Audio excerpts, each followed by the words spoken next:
Okay, number 6, back to some algebra here. 7x equals 31. Solve for x. What is x, basically? You can think of this as just a rearranging of an equation. You just want to rearrange this to get x by itself. The only problem here is that you have 7 times x. The way to get rid of a 7 times something, again, is just to divide by it. So you got your equation. You can do anything to both sides, as long as you do it to both sides. Divide both sides by 7. But again, I don't write the division sign down. I say divide by 7, but I just put a fraction bar and put a 7 down underneath. That's dividing by 7. 7 over 7 is just a 1 always.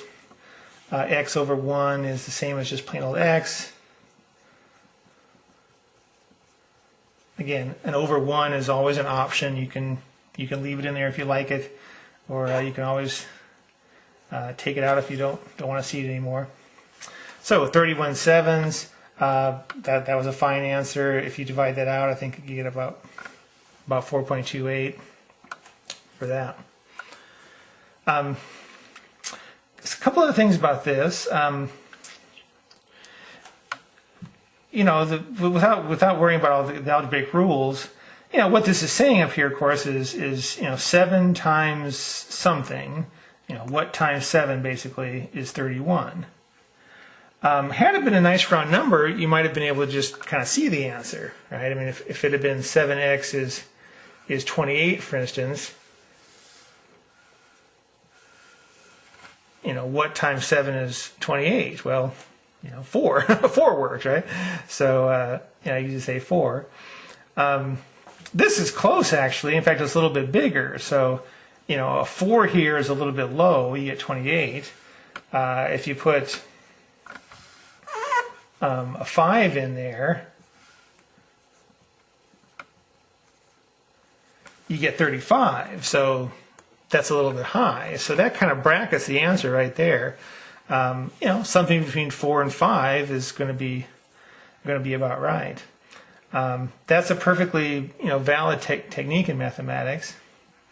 And then keep in mind, if you're doing a multiple choice test, you're going to have 3 or 4 choices for x. You could just take them all and plug them back in and see which one gives you 31. Those are the kind of things which they kind of discourage you in math when you're first starting out, but they're actually very important techniques, very valuable techniques. If you stay in math longer, kind of guessing at answers and seeing how close you are is actually a time-honored technique. There's lots and lots of formulas in mathematics that have no solution. There's no way to rearrange them. There are no rules that will undo the complexity.